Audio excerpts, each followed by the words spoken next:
The Utah Jazz have agreed to a trade with the Los Angeles Lakers that cannot be executed before Thursday because of the Pat Bev trade restriction that happened when the Jazz and the Timberwolves got together.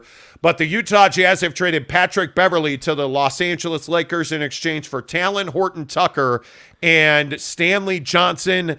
The Jazz just keep adding guards, right? That's what they do. But this is a fantastic trade.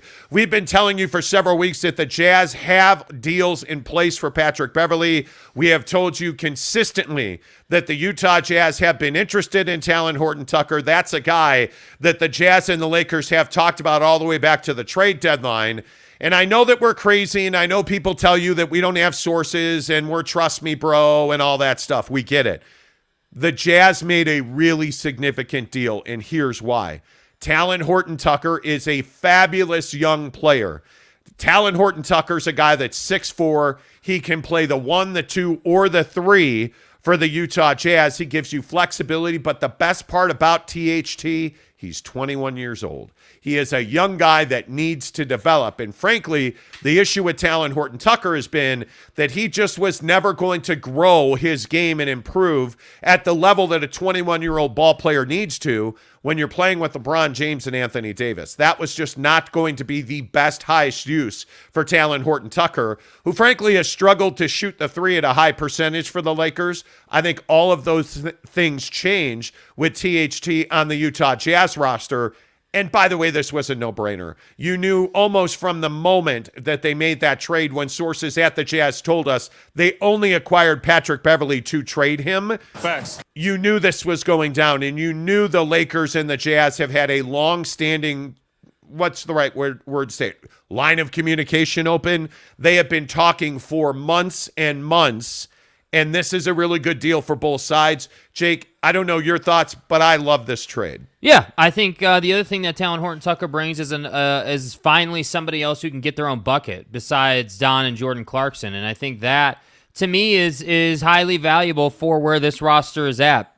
I told you a couple of weeks ago that Pat would never put on a Utah Jazz uniform. That just wasn't going to be in the setup. It wasn't going to be in the path for him with the Jazz. He was very much just a part of that Timberwolves deal, and they were going to move on from him. And so I think this is really good. I think you got good value back from him. I also think that people are overlooking Stanley Johnson and what he can contribute to this team. I think Stanley Johnson is a nice player. He's got good size. Obviously is a power forward, small forward combo guy. And I think he can do what everyone wanted Rudy Gay to do. I think that Stanley Johnson can come in, give you, 10 points regularly, 15 points on a good night, can bring you some defense, and just adds depth to the team. And I think that, to me, is what this move was all about. Obviously, Talon Horton-Tucker can be used in a variety of different ways. You can use him coming off the bench.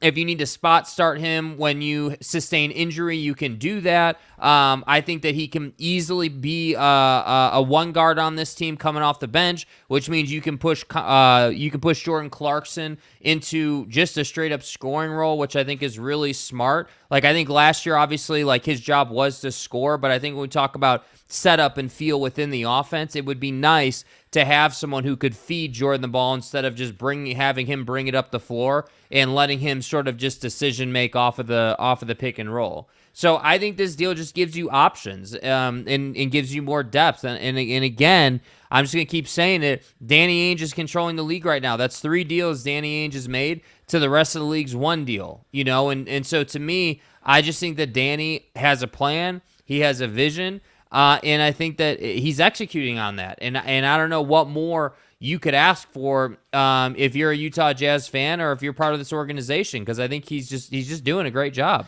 Well, and I can tell you straight away that there were at least a dozen teams, according to NBA sources, that were interested in Talon Horton-Tucker. It was not a secret that the LA Lakers were going to trade THT. I mean, this was just an odd fit. But the Jazz win that sweepstakes, and this does not, from what I understand, fit into a model of, hey, we're in tank mode. because I can tell you right now, having talked to the Jazz on a pretty regular basis, there's nobody in that front office that believes they are tanking. There is nobody operating with the idea of tanking. And I know a lot of Jazz fans have been looking at this and saying, hey, this is a tank mode and we're trying to get VW. There's nothing that the Utah Jazz have done that says that they are tanking. There is nothing that the Utah Jazz have done here that says that they are trying to get the number 1 overall pick. And I think if you look at what Stanley Johnson and Talon Horton-Tucker bring to the table for the Jazz, it is not the number 1 overall pick in the NBA draft. And Talon Horton-Tucker is a guy that I can tell you the Jazz have liked for a while.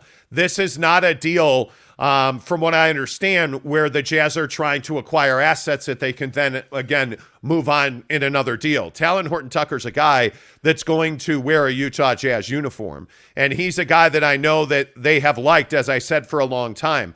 I think what this signals to you is the Jazz have moved on from Jared Butler. That's what this feels like to me. Talon Horton-Tucker simply does one thing, if nothing else, and that's take minutes from Jared Butler. And again, if you're in a full tank rebuild, play the young guys move, are you really going to do a trade that limits Jared Butler's development? What I think this tells you is what we heard after Summer League on Jared Butler was exactly right. There was a high level of anxiety and skepticism about Jared Butler coming out of last season. And then you saw he really struggled in Summer League, mainly because he showed up out of shape. He was overweight to a certain extent, but he did not have conditioning. The season ended, and Jared Butler didn't go to work. Jared Butler went home. And I think that's something that really frustrated the Jazz, and I think that's something that signaled to the Jazz that they didn't have the guy they thought they were getting in Jared Butler. And I think what Talon Horton-Tucker does is he brings you a guy that's capable of playing 3 positions. He brings you a guy with good physicality. I don't think there's any doubt that when you look at Talon Horton-Tucker, what we saw is he doesn't mind slashing in the basket. He knows that he has to play at multiple levels because he has really struggled to shoot the 3. So Talon Horton-Tucker, I think one of the big talking points here, Jake, is that I think he really, and I'm not going to say brings an end to, but I think he really limits the exposure of Jared Butler to the big club. Yeah, I mean, he absolutely changes Jared Butler's career path. There's no question about that. I think that Jared Butler, unfortunately, I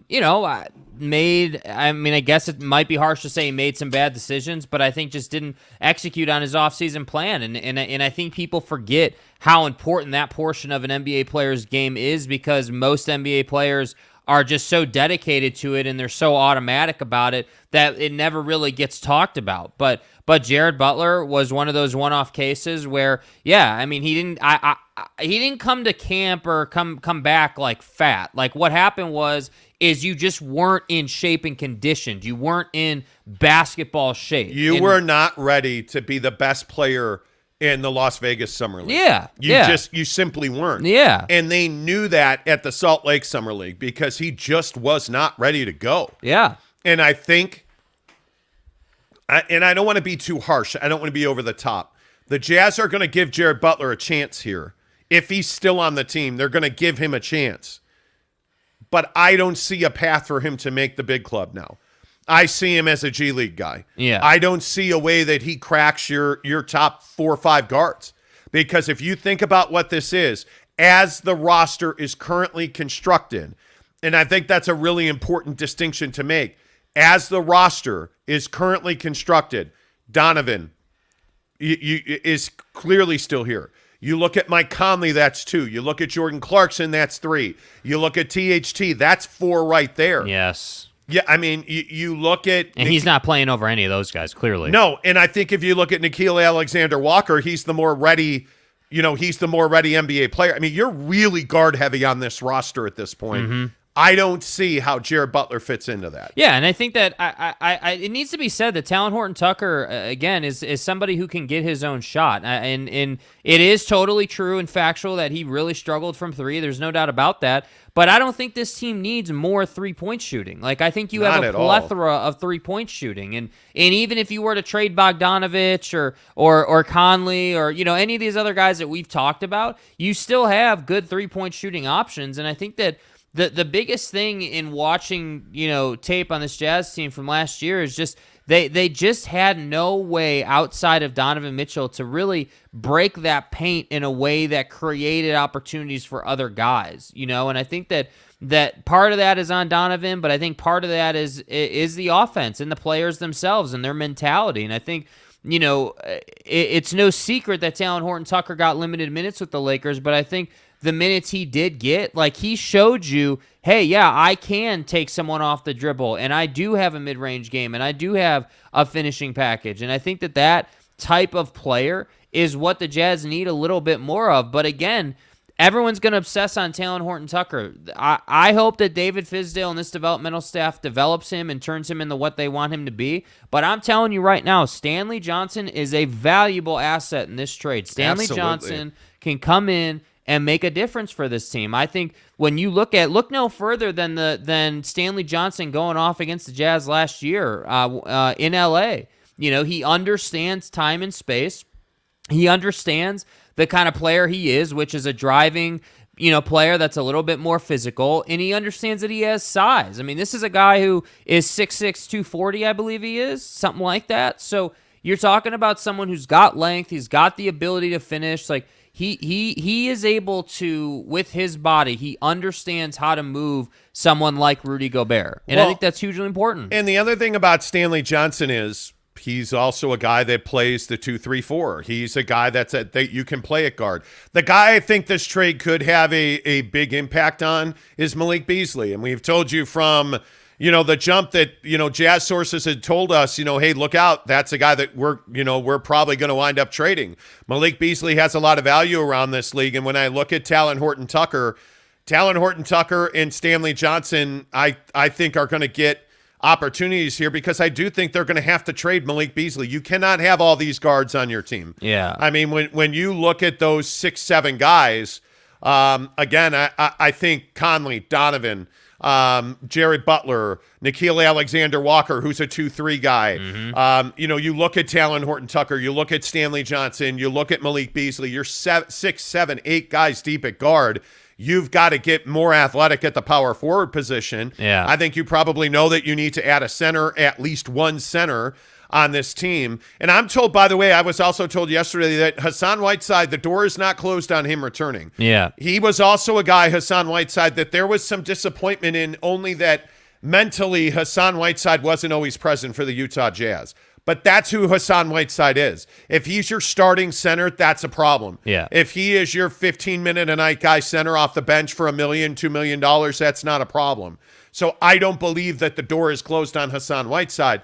But I think what you're seeing here is Danny Ainge is lining up other trades. Danny Ainge has been the busiest guy on the phones in the NBA all summer long. Because I was also told recently that there wasn't an effort in earnest to trade Kevin Durant from Brooklyn, that they talked to a lot of different teams. Brooklyn really never had an appetite to trade Kevin Durant, but all that deal did was hold up the NBA. But what deal really held up the NBA? As Jake has been telling you for 6 weeks since it happened, the Rudy Gobert deal is what held up every other trade in the NBA because of the return that Danny got for Rudy Gobert. And now what you're seeing is that trade, that Rudy Gobert trade, is setting up other dominoes in the plan for the Utah Jazz this summer. But one thing that I think is crystal clear here, this deal has in no way changed or impacted the trade of Donovan Mitchell to the New York Knicks. Facts. And I did not misspeak. It's the trade of Donovan Mitchell to the New York Knicks. I don't see, the Lakers were never in the last 2 months involved in a Donovan Mitchell trade with the Lakers, or with the Jazz, excuse me. That story out of Phoenix was a complete joke. That was a smokescreen. That was somebody getting leveraged. That was a complete joke. The Lakers were never in discussions with the Jazz on, hey, how do we get Donovan Mitchell?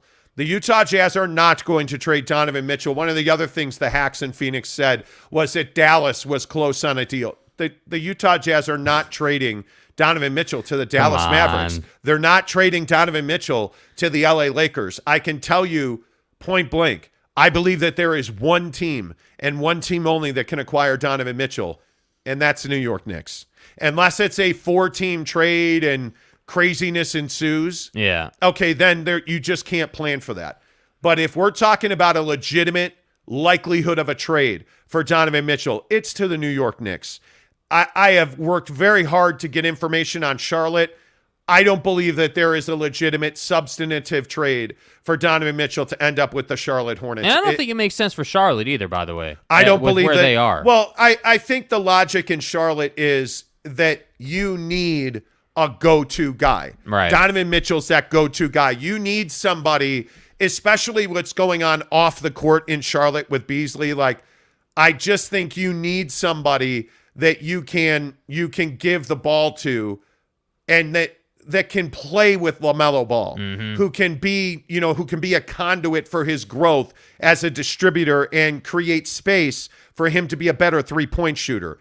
That currently, as they're constructed, doesn't exist. Or excuse me, I said Beasley, Bridges. With what's going on off the court with Bridges in Charlotte. Yeah. I mean, you have a lot of issues there. You need to kind of remake some of the pieces, because if Bridges isn't available to you, and there's a high likelihood he's not going to be available to them. Remember, he's a free agent. He was involved in a heinous domestic violence accusation. Yeah. So that I think Bridges is a guy that's in peril there. I also think that you need to do everything you can do in Charlotte to facilitate an atmosphere of growth for LaMelo Ball. I think bringing in a guy like Donovan Mitchell does that. There's no doubt about that. Yeah. The issue is they don't have assets and guys to bring to the Jazz to make a 1v1 deal. That's a 3 and probably a 4-team deal. I think the only other team that really could be in position to trade for Donovan Mitchell outside of the New York Knicks is the Atlanta Hawks. I was talking to an NBA source this week who said, hey, John Collins is still available for those who are interested. And I can tell you the Utah Jazz are interested in John Collins. I've heard that since the deadline. I heard that certainly over the summer, that he was a guy that the Utah Jazz really valued. And Bojan Bogdanovic is a guy that the Atlanta Hawks value. They need a veteran that they can put in the corner or on the elbow who can knock down a three. And again, I just want you to understand, Bojan Bogdanovic is a guy that has value across this league. So when you look at the Dallas Mavericks, and I still maintain Dallas is the most likely destination for Bojan Bogdanovic. But when you look at Bojan Bogdanovic, I can tell you that Atlanta would love to get their hands on Bojan Bogdanovic. I can tell you Dallas would like to have Bojan Bogdanovic. There are deals out there.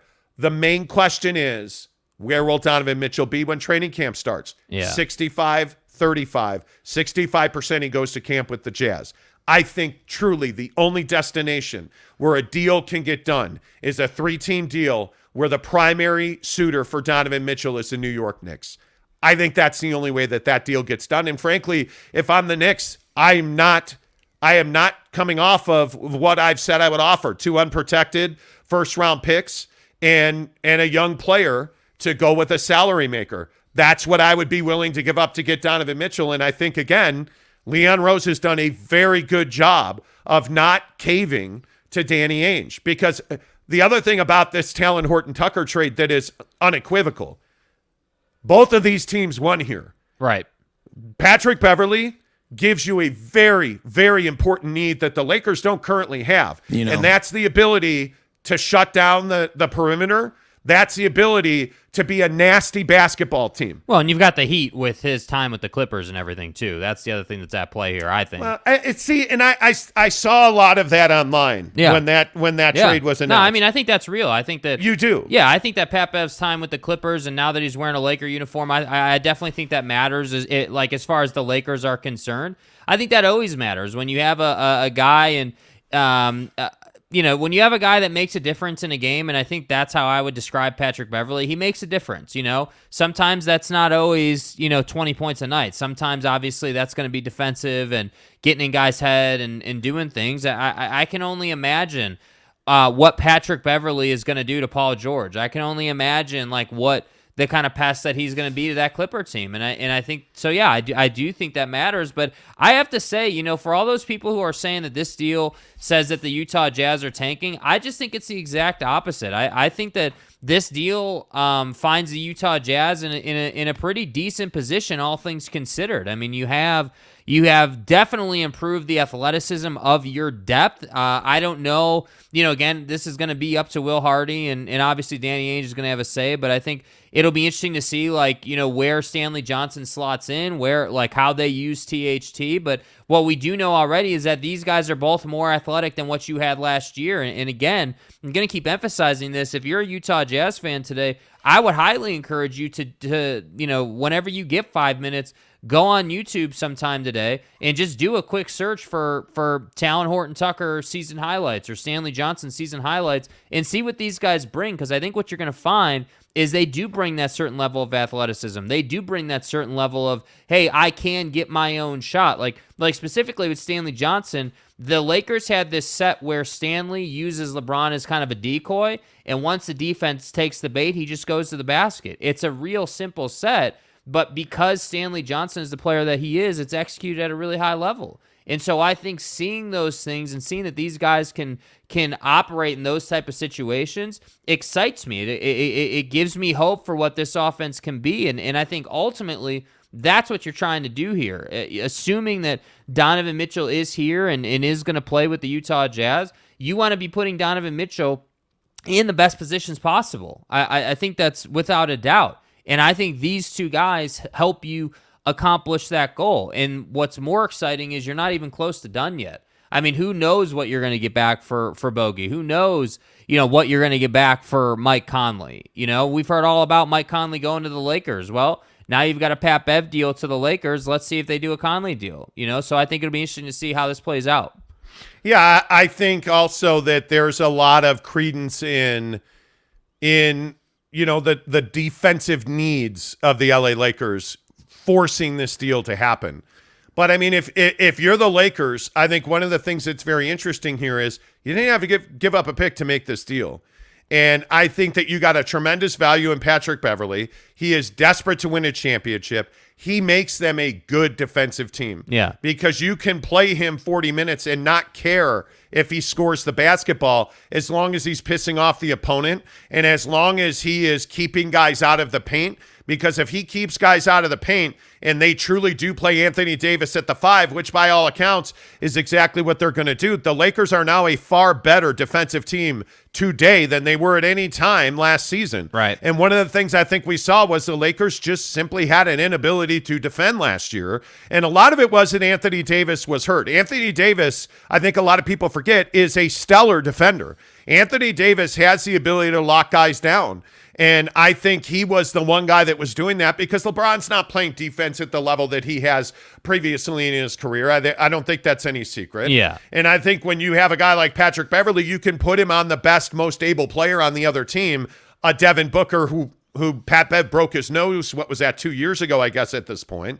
You look at those situations and what you see is that Patrick Beverley gives you a lot more flexibility defensively if you're the Lakers. That's every day. And you didn't have to give up a draft pick to get that done. Well, and I think the draft pick portion also lends itself to the Donovan conversation. The situation with, Leon trying to get Donovan for, 2 unprotected picks or 3 unprotected picks and really not wanting to come up to that 4 unprotected pick number and 6 picks overall. I think it's really interesting when we look at this Lakers deal because there were no picks involved, as he just said. I mean, there's no draft compensation, and that tells me that, hey, that whole conversation about the Lakers are a third team in the Donovan Mitchell situation, while that's still possible, I just don't think it makes a lot of sense that the Lakers are going to sit here and do a Pat Bev deal only to then go out and try to be a third team in a Donovan Mitchell deal. The order of things just doesn't make sense. To me,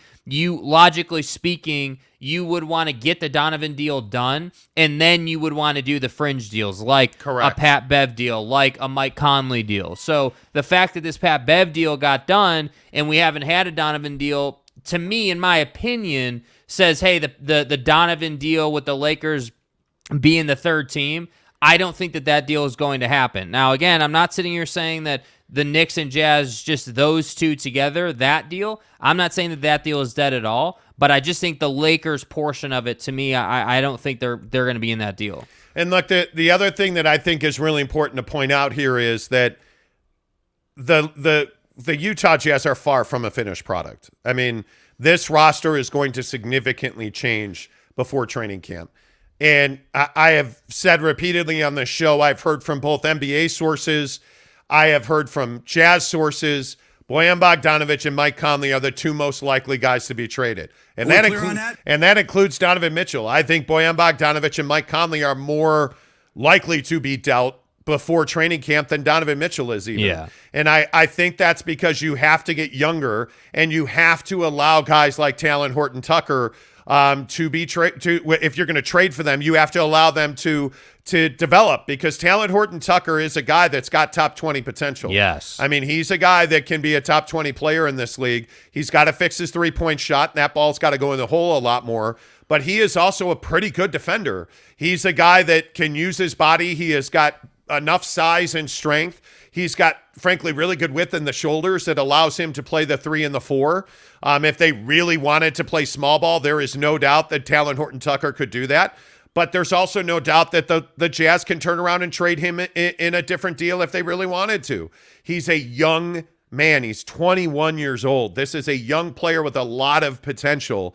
And let's be honest, this trade doesn't, foundationally trade or foundationally change either team. I mean, the Lakers are not championship caliber basketball now that they trade for Pat Bev. Right. Let's be honest, the Jazz are also not, playoff contenders, top 5 in the West because they got Talon Horton-Tucker and Stanley Johnson. But what this deal does is it gives both teams flexibility, and it did nothing to prevent future trades on either end. That's why the draft pick compensation here is so important. No draft picks are changing hands.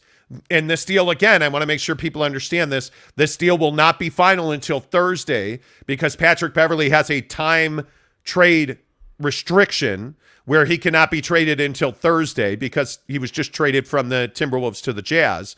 That comes off the books on Thursday when this trade is executed. Then we'll know the actual details here. But Jazz sources are telling me that they didn't include draft compensation in here. So this is a really good deal for both sides. It works for both sides. Both sides are winners here. Now the question is, what is next for the Utah Jazz? The other thing is that I think, much to your point, and to your credit, you've said this 3-4 times this week, Danny Ainge continues to set the market in the NBA trade game. Yeah. I mean, he is absolutely controlling the trade market. He has made not one or two. He's now made 3 significant deals where the rest of the league really has not made many significant trades at all. The only one has been the DeJounte Murray to Atlanta deal. Really. I mean, other than that, really nothing has happened yet. You have Rudy Gobert in a historically large trade to the Minnesota Timberwolves. You have Royce O'Neal, which now looks like an absolute steal for the Utah Jazz. You got a first-round pick for Royce O'Neal,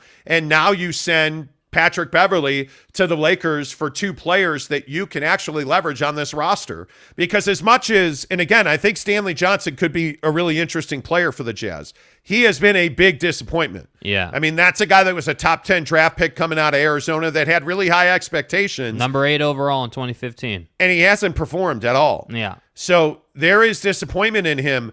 But when you come to the Jazz and they're in the situation that they're in, which is development, and you hire a guy like David Fizdale, and you really commit dollars to growing the players that are in your system, I think Stanley Johnson couldn't probably have wound up in a better place. Talon Horton-Tucker couldn't have wound up in a better place because let's say they do trade Donovan Mitchell, and they do keep Talon Horton-Tucker. I mean, there's a lot of credence in the idea that Talon Horton-Tucker can grow and become one of your best players. And if that does happen, this trade looks like an absolute win now for the Utah Jazz. So, again, breaking news this morning, the Utah Jazz we have been telling you, have traded Patrick Beverley to the LA Lakers for Talon Horton-Tucker and Stanley Johnson. Let's get your thoughts on it because I think both for Knick fans, Laker fans, Jazz fans, this is a pretty important move. Yeah. This is a very important move. So let's see what we get here. First in this morning, Kurt Myers is making a habit of being the first guy in the comments. He says, morning to y'all. Kanai Johnson, good morning to you. First one in today. Well, no, actually you're second. No, according to the ledger, you're second, my man. I think it was a good trade. Johnson is young and is active on the floor. He is very active. I agree with that. Pudge NYC says, salute Monty and Son. Thank you. Appreciate that. Jesse Hatch, good morning to you. What impression does this trade give you on how Ainge wants to build this team? Is this a rebuilding move or a competitive move? Well, I mean, I think it's I think it's somewhere in between. I think that I can definitively say, in my opinion, it's not a rebuilding move. I think if you were rebuilding, you wouldn't be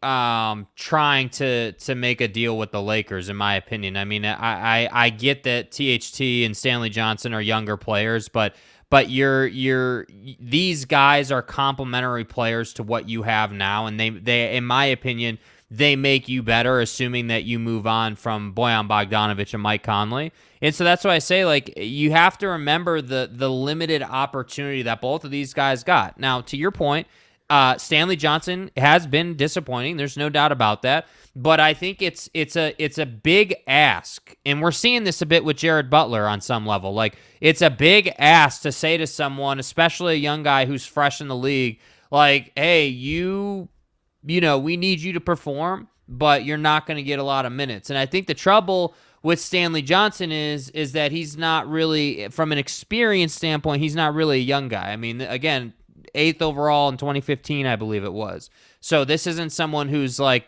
2 years into the league. But I think that situationally speaking, Stanley Johnson should do well here. I think Talon Horton-Tucker, on the other hand, is someone that really they can develop and turn into he has starter potential. There's no doubt about it. You could develop him if that three starts to improve, if the defense stays where it is. There's no reason why Talon Horton-Tucker couldn't be a starter in the NBA. So we'll see what they do. The Jazz, in my opinion, as I have said over the last year, are notorious for not developing people. Look no further than Jared Butler. Look no further than some of these other examples. The Azabukis, whoever you want to look to. They're not good at developing guys, and I'm hoping that that's changed now with Fizdale and that staff coming in to take what you have and make it better. Because ultimately, that's what it takes to win. You have to turn your average player into an above-average player that helps your team win. If you do that, you're going to be in a great place. So is it a rebuilding move? No, I don't think so at all.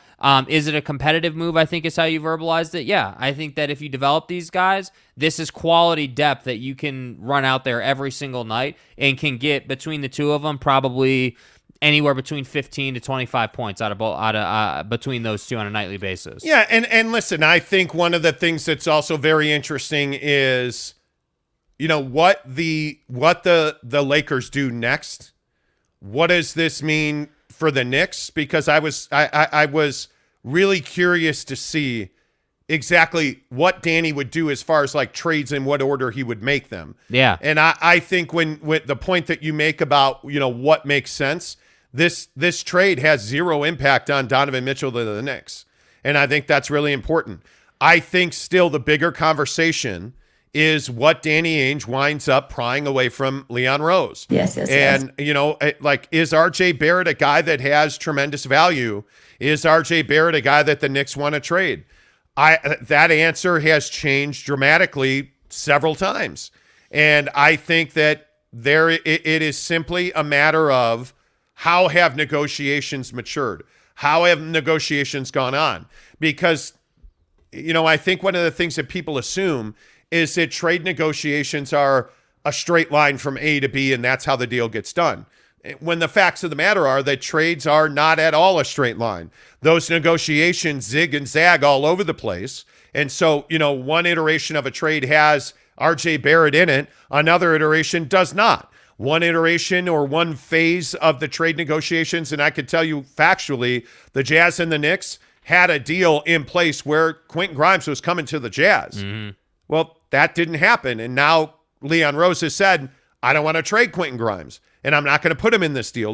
That's how trades work. It's a negotiation. It's a conversation. It's a living being. You have things that change. This trade, however, changes nothing between the Knicks and the Jazz. They can still make this trade. I don't think by any way, shape, or form either does this trade indicate that the Jazz are completely tearing it down and tanking. The idea immediately that, oh, well, they're trying to get the number 1 pick in the draft, there just is no way, and I shouldn't say no way, there's very little route for the Jazz to end up with even a top 3 pick in this upcoming draft. I mean, that would be very difficult to acquire. Right. And I just don't think that's how Danny Ainge likes to build his basketball teams. And I think the bigger question is Danny Ainge the guy that's going to bring a championship to Utah? If I had to guess, I would think if not, he'll get them very close, because Danny Ainge is doing everything that you would expect a general manager to do when he's trying to build a championship team. Yeah.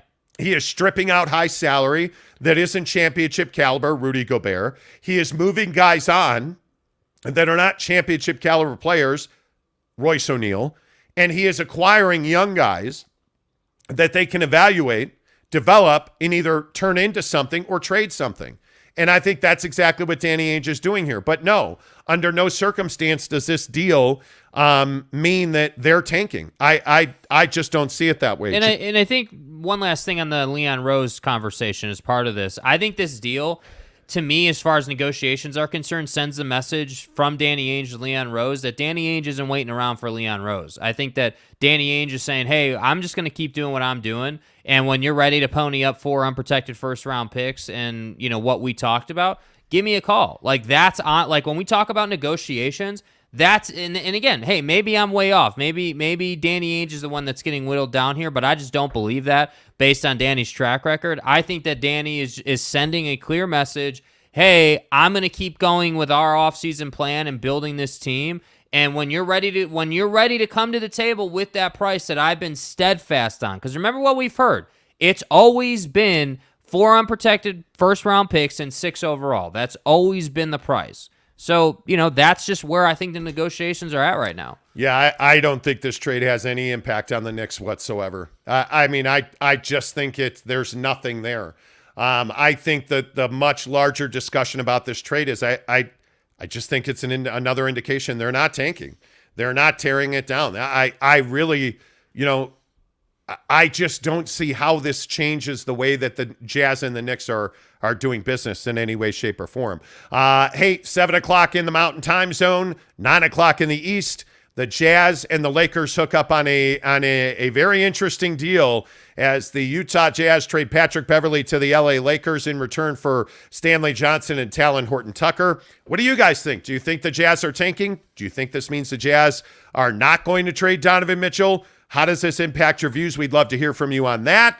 Coming up here in about, 35 minutes, 40 minutes or so, we'll get you to some college football because I think this Big 10 expansion, Big 12 expansion, SEC thing took an interesting turn with some new rumors about where the Big 10 is headed. So we'll talk about that coming up in about, 36 minutes or so.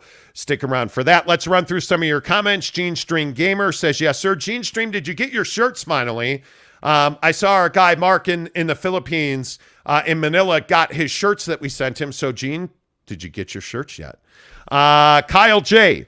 says, those headlines went from the Lakers are interested in Donovan Mitchell to the Lakers have acquired Pat Bev real quick. Well, and I think that's part of the frustration amongst NBA fans is you have these idiots out there that are like, oh, the Lakers are interested in Donovan Mitchell. Right.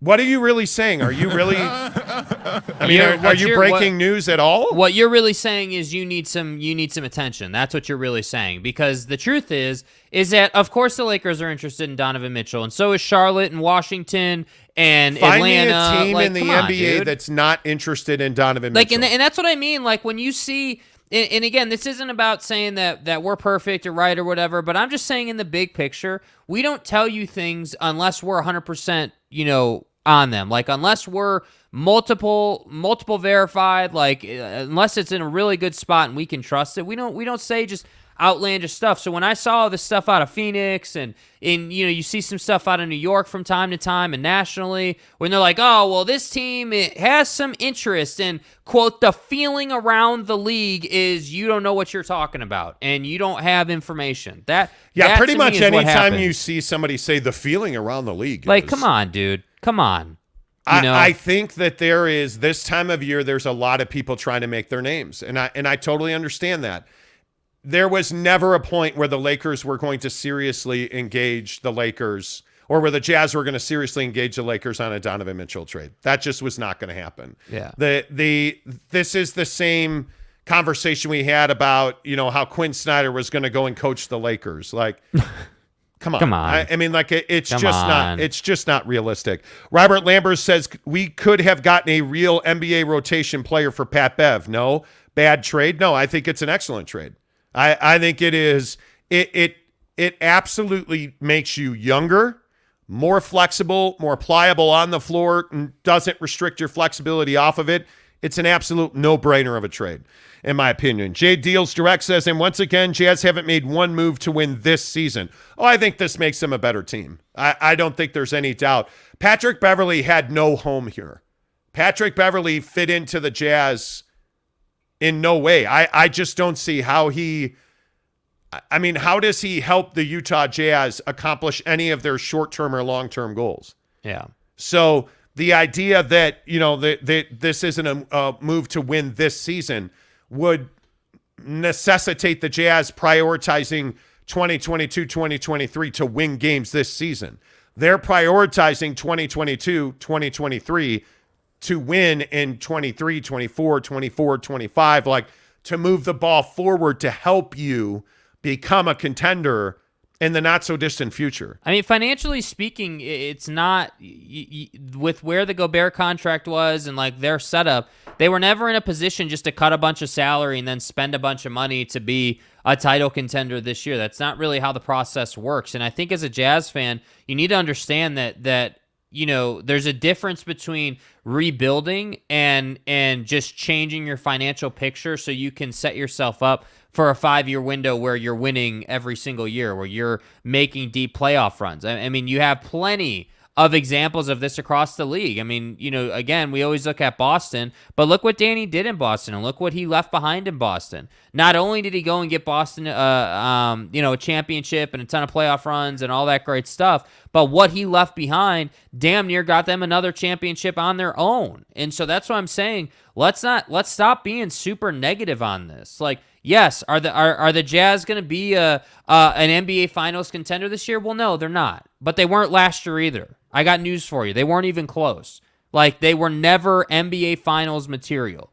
So to me, this is the right process. Yes. I need to cut the fat out of my cap situation with Rudy Gobert. I need to get a little bit younger. I need to get a little bit more flexible. I need to get a little bit more athletic. And then I need to start developing some of these guys. I'm tired of the Utah Jazz having name after name on their roster that doesn't work out, or they go somewhere else and they thrive. I'm tired of that narrative. It is time for them to develop players, and that's what I think you're going to see.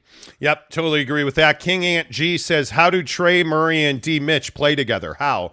Well, I think that you would have to see what that rotation looks like. I think one of the things that is interesting about Atlanta is how much they believe that Trae Young can win them a championship. And I harken back to a conversation we had in early June. Yeah. I think they are acutely aware that Trae Young is not a championship caliber player on his own, meaning that he is not the singular guy that's going to win you a ring. And I think that's a change in thinking for the Atlanta Hawks. Like, if you look at Trae Young, you went out and got a guy who's arguably better than Trae Young in DeJounte Murray, right? But neither one of those guys plays stylistically the way Donovan plays. Those two guys, Trae Young's a three-point shooter. He is a guy that I think they would like to be a three-point shooter and a dominant assist player. I think they worry about his health when he goes into the paint. I think when you look at DeJounte Murray, he's a pure scorer. He's a guy that can shoot the three. He plays at all three levels, but he's also a quick skills handle guy. Donovan's more of a physical meat player. He's more of a thicker guy that can bang a little bit, that can play in the mid-range. Donovan's got exceptional three-point range.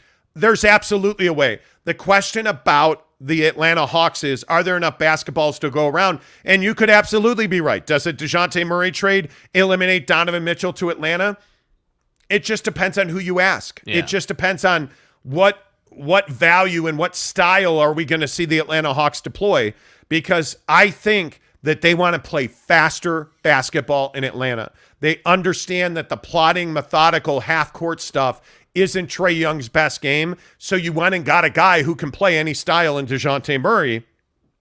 I think Donovan Mitchell is far more of a half-court player than either one of those two guys. Yeah. So I absolutely think Donovan could play there. I think it just takes time. And the other thing that I think about DeJounte Murray is DeJounte can play the 2-3-4 in this league depending on how your roster is structured. If you're playing small ball, DeJounte Murray at the 3-4 absolutely works. If you're playing traditional 1-2, 3-4-5 guy, backcourt, frontcourt, DeJounte Murray can absolutely be your 2, right? Like, it just depends on how you want to build that roster. Yeah. But there's no doubt that Trae could be your 1, Don could be your 2, DeJounte Murray could be your 3. Like, there's no doubt about that. How does that work on the salary cap? How does that work with enough shots to go around? Because I think that'd be the biggest issue there. Yeah. Are there enough shots to go around for 3 guys like that? My guess would be probably no. But I know one thing is for sure, that John Collins almost certainly has to be moved. He is a guy that is not a great fit in that current situation in Atlanta. So, but again, I maintain all of this is smoke and mirrors. The New York Knicks are where Donovan Mitchell is going to end up if he gets traded. Yeah.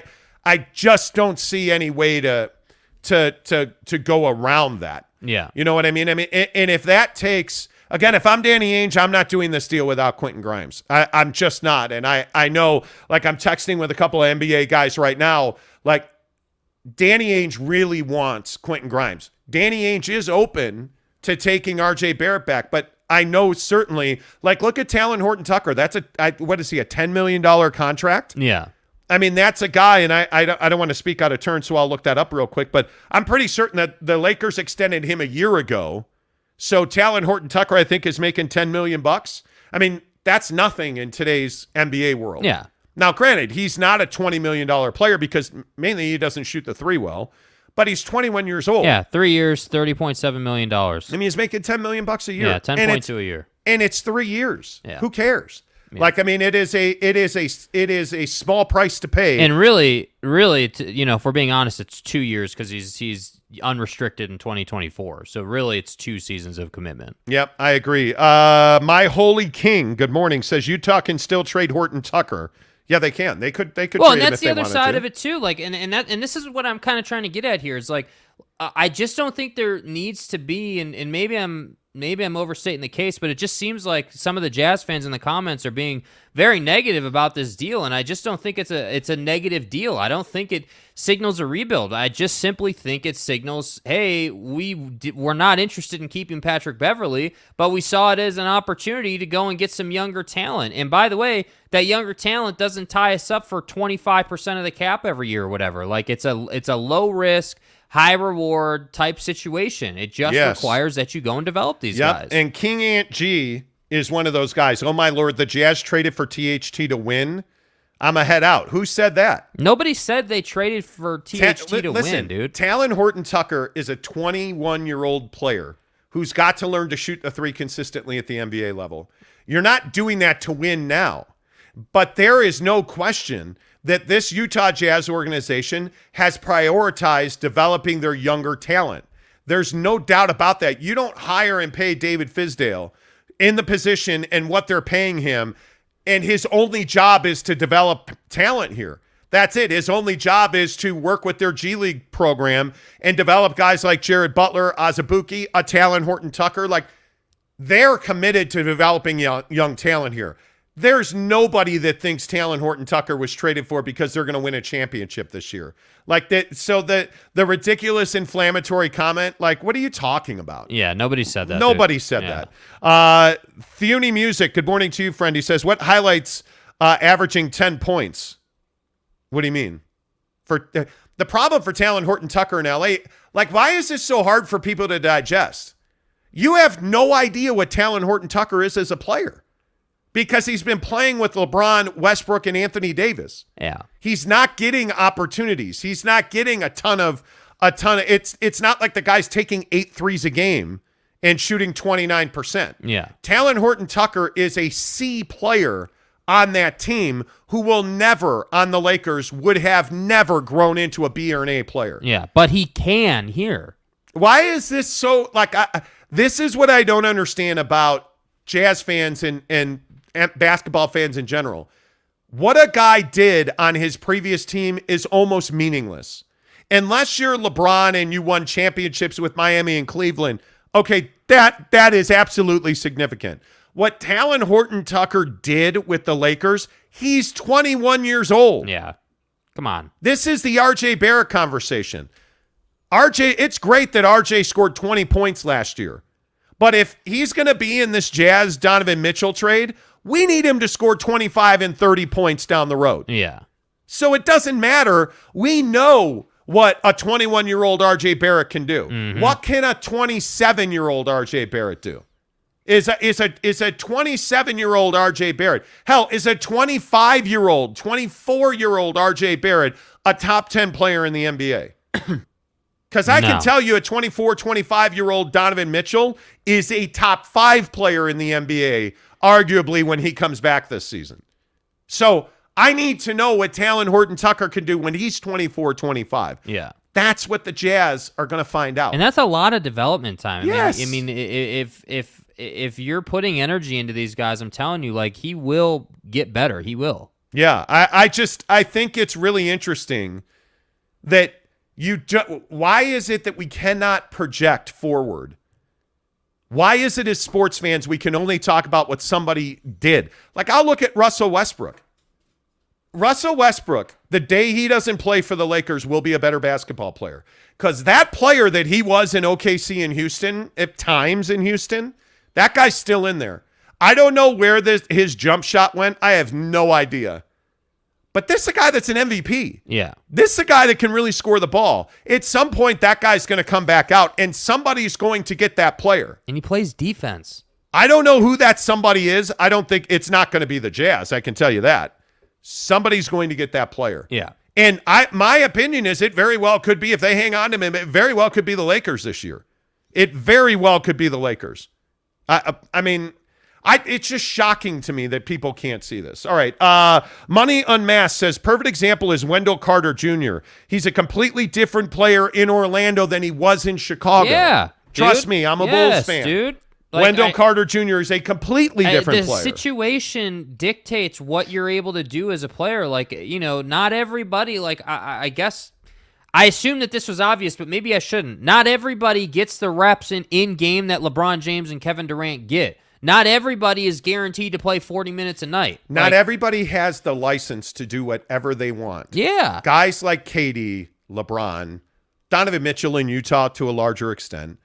Like, I mean, those guys shoot when they want to shoot. They drive when they want to drive. They don't have to follow the framework of an offense. And they've earned that. To credit to them, they've earned that. But I think that when we look at Jared Butler or Talon Horton-Tucker or, Stanley Johnson or any of these guys, like, you have to understand when you're playing for a contending team that it has, NBA Finals aspirations, you're not going to get a ton of minutes every night. So that's why I say, like these people who are like, oh, well, this guy scored 10 points a night, I'm out of here. Well, then you don't understand how to project forward. You don't understand what opportunity looks like in the NBA. He's 21 years old. Like, I got news for you, dude. Like, not everybody you trade for is going to be an all-star on the other team, or else you probably wouldn't be trading for him. And last year's Lakers were so dysfunctional. Yeah. I mean, the pain train that was the LA Lakers last year. And Talon Horton-Tucker still had some really nice moments. He still showed you, hey, like, in certain situations, I can thrive. I can be a guy that shows 20-point-a-night potential.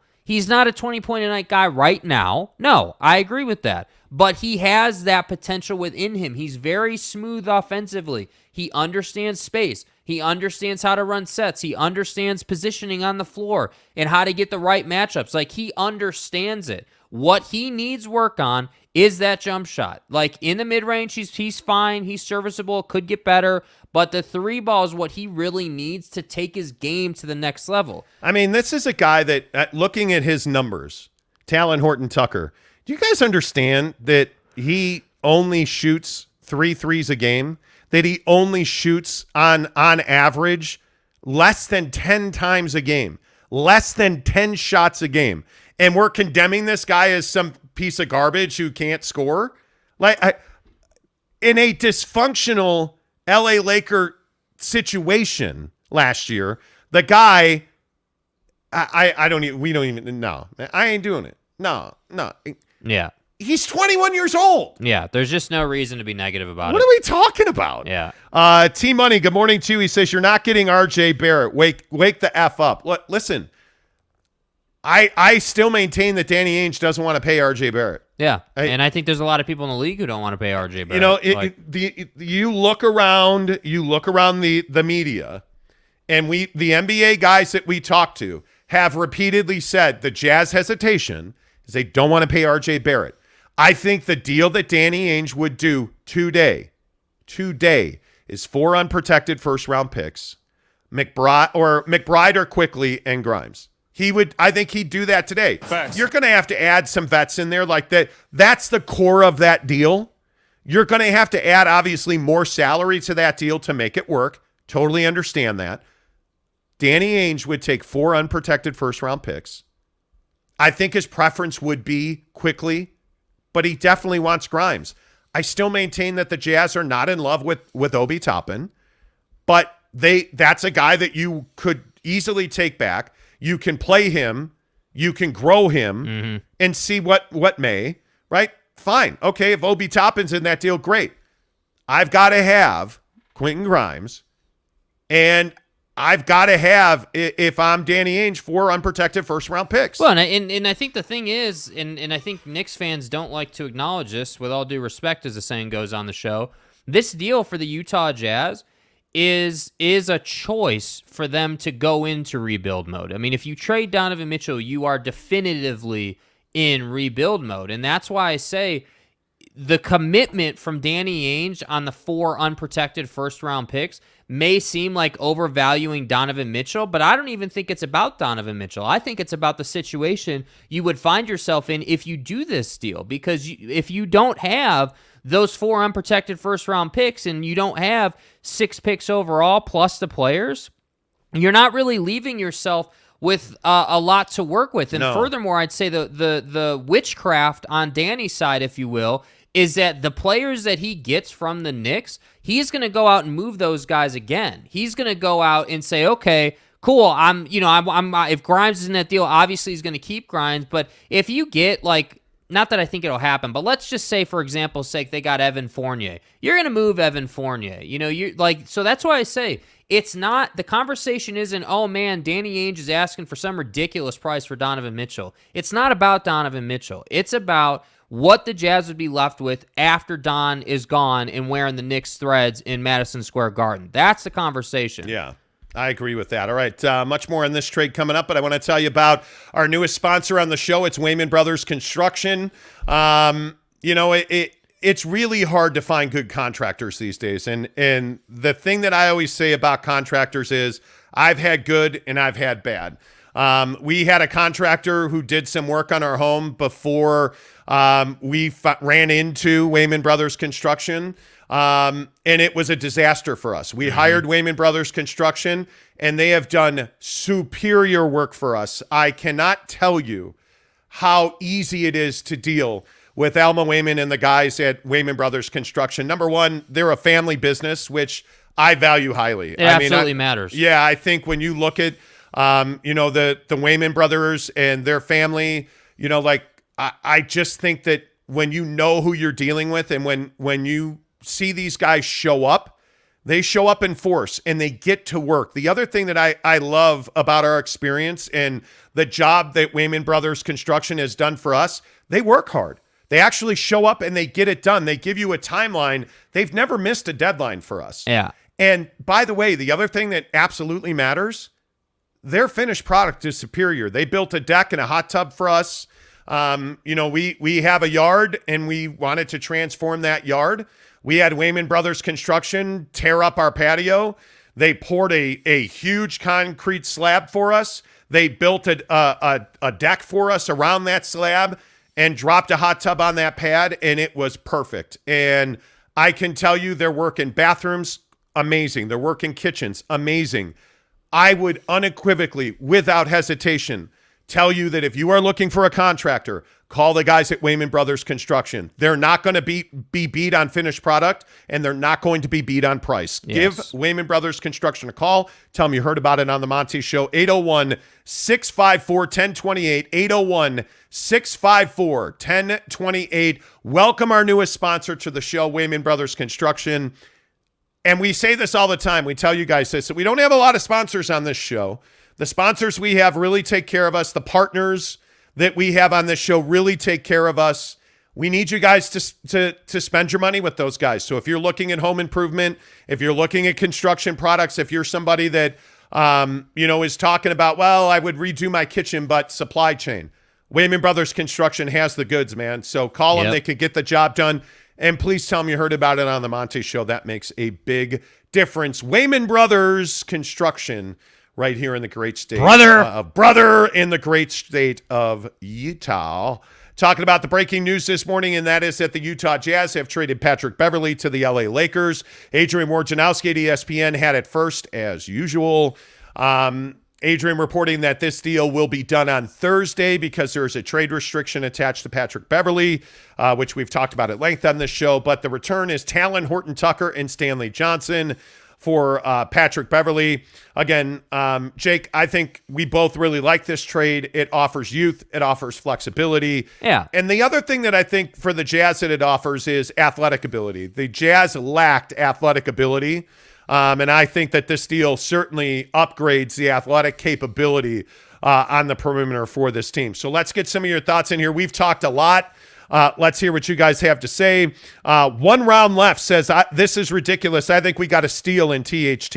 Yeah. I agree. And by the way, it's nice that it doesn't put pressure on your cap. It puts pressure on David Fizdale to go out and develop some people, which is exactly what you brought him here to do. So I just think that the negativity train on it, frankly, I have to be honest, like, I'm a little surprised that there are a lot of people who are negative on this. I really am. I thought that, like when this came out and I woke up this morning at the crack of dawn, like, I really thought that people were going to be like really excited about this deal. Like, hey, yeah, wow, THT is, as that comment just said, hey, we got a steal. Like, I thought a lot of people would be saying that, but I guess not. Yeah, and I again, I look at some of the comments I see are like Alvin Jennings saying, you guys are killing me about THT. You both see the writing on the wall. Straight up garbage and injury prone. They're tanking. I don't think they're tanking. And I think he's dealt with some injuries. I think he played 62 games last year. I mean, he's not a guy that misses 30, 40, 50 games a year. And I think with THT, he's had injuries. Yes, I think every player in this league in the last 3 years has had injuries. He's 21 years old, bro. I just don't know how. Chet Holmgren has been in the league for 2 minutes and is already hurt. Chet Holmgren hasn't even played an NBA game. Come on, dude. But I don't, Chet Holmgren's irrelevant. Talon Horton-Tucker is 21 years old. He's a guy that you can develop. He's a guy that you can play. He's a guy who's only going to get better. And maybe if somebody wants to enlighten me, I know I don't know anything about the NBA that I've covered for 30 years. There's nothing about this trade that says they're tanking. Look at, nothing. I just want to read some of these numbers because I think they tell a really clear story. So, 2019, rookie year, whatever, he plays 6 games. He didn't really play in the league. 2020 was his first year in the league. He played 65 games, 20 minutes a night, 9 points, 45% from the field, 28% from threes. We've said he needs to do some work on that. But what I think is telling is in 2020, he averaged 2.5 rebounds a game, 2.5 assists a game. I look at 2021, this past season, 60 games, so only 5 less games. It's not like he only played 40 games. So the injury thing to me is just not that big of a deal. 60 games played, 25 minutes a night, 5 more minutes a night because, hey, Anthony Davis was hurt. Hey, LeBron sat out some time, right, with the leg thing. Like, we're talking about injuries here. But what I noticed is that he gained a full point on his points per night, 9.9 versus 9 points in 2020. The other thing I noticed is his rebounds go up almost a full rebound a game, and his assists stayed the same. So what that tells me is there's a commitment to rebounding. There's a commitment to being consistent offensively with your percentages and what you're looking at, and there's a commitment to play make when you're in the game. So that's why I say you're think about it. 25 minutes a night. I want to put this into perspective for people. 25 minutes a night is what, 8 minutes a quarter? Like, Yeah. and not even, no, that it's less than that. It would be like 5.5 minutes a quarter. Like, it's not like he's playing 10, 12 minutes a quarter. Like, you have to put this stuff into perspective. He's not playing the majority of this. This is a ridiculous It's just not conversation. rocket science, bro. This is a ridiculous conversation. Talon Horton-Tucker is 21 years old with an incredible upside. To say that the guy is injury prone and garbage, we're just going to disagree on that. My guess is that you guys just haven't seen Talon Horton-Tucker play. Yeah. I mean, that's the only thing that I can guess. This is a win for both teams. Like, the inability, what's amazing to me, in whether we're talking comments or how the local media has reacted, the inability to say, okay, this guy had limited opportunity in LA. Like, he did what he did, and he made some quality contributions. The inability to say, hey, what would Talon Horton-Tucker be if he got 35 minutes a night? Well, his shooting percentage would probably go down a bit because he'd be taking more shots. But do the assists go up? Do the rebounds go up? I'm just telling you, the guy can contribute. And if you develop him, he will become a starter in the league. If he can go back to 30% from three, 33% from three. Yeah. The upside is massive here. Aaliyah and Kel say THT is coming from working with LeBron and has seen that work ethic in person. I hope he brings that to Utah. I think that's a great point. Agree. I think that's completely a great point. Marlon Shaw gives us a $5 tip. Appreciate you, Marlon. Put yourself in the shoes of the players coming in. What went through their heads when they heard of this deal? I think Talon Horton-Tucker was probably excited. Yeah, I think Talon Horton-Tucker said, hey, now I don't have to play with LeBron. Now I get to play on a team where I actually can get some opportunity here. I don't have to be in a situation where I need LeBron to go out and almost break his leg for me to get minutes. What Talon Horton-Tucker and Stanley Johnson thought was, I'm going to get a lot of opportunity. I am finally going to get Talon Horton-Tucker is finally going to get opportunity to be one of the best players on his team. And I think he probably has not had that since Iowa State. And I think that Talon Horton-Tucker, if I had to guess, Talon Horton-Tucker's excited. Yeah. I mean, if I'm Patrick Beverley, I'm excited. Like, this notion that it's not exciting to come to the Utah Jazz is again, I just think not accurate. I can kind of understand where people come from when we say, hey, well, free agents like Kevin Durant, let's say if he was a free agent, or like big-time free agents won't necessarily sign with the Utah Jazz. Okay, have your slice of pie on that. I can get down with that. But to say that guys that are young in the league like Talon Horton-Tucker, and again, even Stanley Johnson, I feel like we're just skipping over Stanley here, man. Like, the guy can contribute. These guys that are coming from a toxic situation in LA and coming to Utah to get good quality minutes, as a basketball player, you're excited about that. I just don't think there's any way around that. Pudge, good morning to you. NYCE has a thought on your guy Chet. Yeah, dude. Jazz need to give those picks up to get Chet. Right. Jake loves him some Chet Holmgren. Yeah, I like Chet's game, but I've said the whole time, even when I was getting a bunch of crap about how Chet was a stick and he can't play in the league, like Chet can play in the league. But did you and Chet go ring shopping? Yeah, no. No. Have you Chet? I mean, what did? No, Chet, we haven't gone ring shopping. No, we're not having kids yet, and we haven't moved in together yet. When you guys were FaceTiming last night, did Chet tell you how much his foot hurt? Like, what's the? I mean, you and Chet are in love, right? I mean, nah. Chet's your guy. Nah. Okay, just checking. I thought Kevin Durant was your guy. Oh, Hayden, man. Ruggs 89 New York says Lakers easily won that trade, you goobers. Okay. Coming from a Knicks fan, that makes a lot of sense. V-Town Boxing fan says Laker Nation. They're all over the place, aren't they? Great trade for the Lakers. I mean, it is. I don't think there was a winner. I think they both won. This is the same logic we're getting. Oh, well, Talon Horton-Tucker is young and he's garbage because he's hurt all the time. Listen, relax. It's a different thing. It's not guy. The bottom line is they both won. I understand why Knicks fans are frustrated. I would expect you to be frustrated. You haven't made a significant move yet. I understand why you're frustrated. I understand why, if you're a Laker fan, this is a really exciting move for you. I understand why if you're a Jazz fan, this is a really exciting move for you. Both of these teams are better today because of this trade. And that's very rare to say that. The Rudy Gobert trade made the Lakers better. There's no question about that. Rudy Gobert, in my opinion, doesn't significantly raise the championship prospects for the Minnesota Timberwolves. I don't see it that way.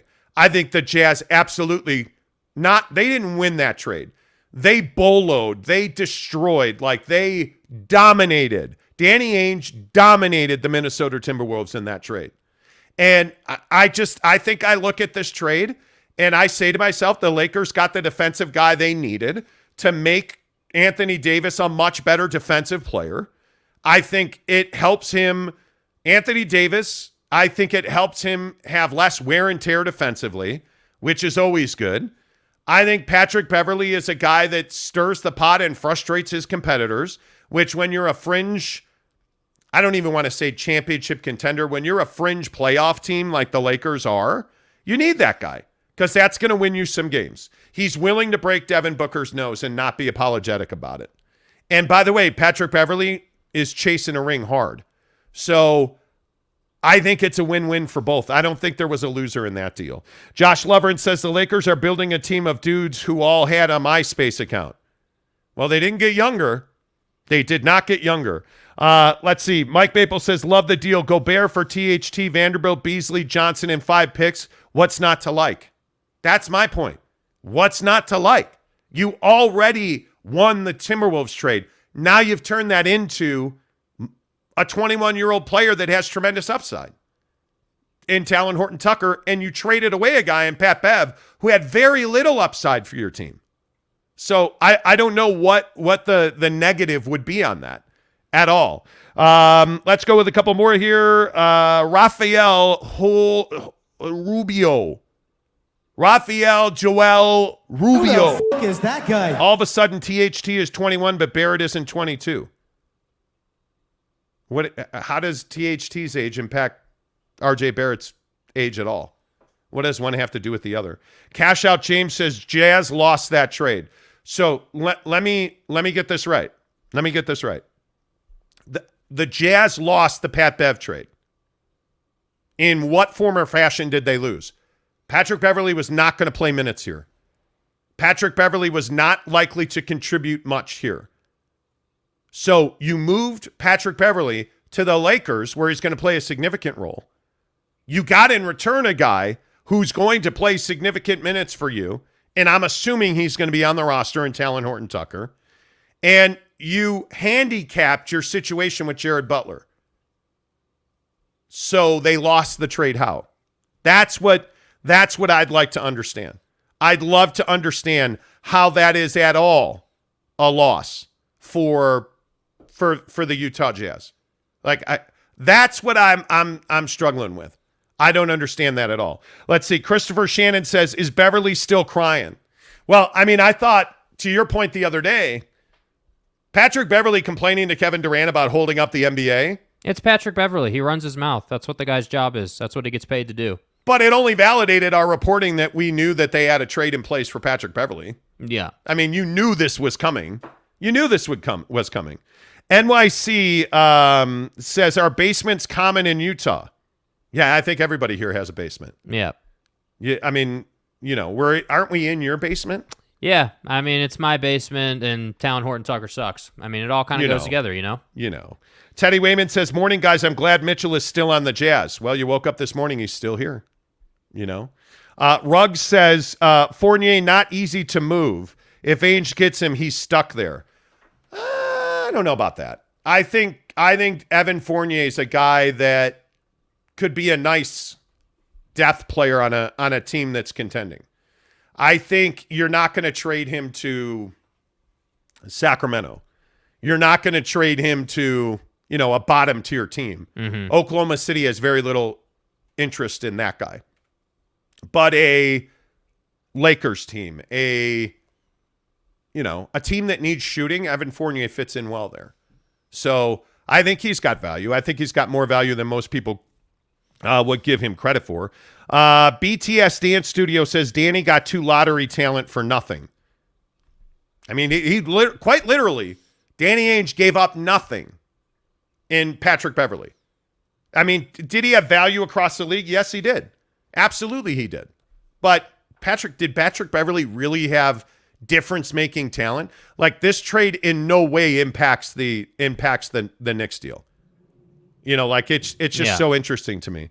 Let's see. Rafael Joel Rubio. All of a sudden, THT has tremendous upside, but Barrett can't average 25 like Donovan Mitchell. Listen, dude. Why do you keep connecting Talon Horton-Tucker to RJ Barrett? What does one guy have to do with the other? Like, RJ Barrett's a great player on his own. What does Talon Horton-Tucker have to do with anything related to RJ Barrett? What's one got to do with the other? I think the biggest thing you're missing with that comment is expectation. RJ Barrett wants a max extension, and he averages 20 points a night. Yeah.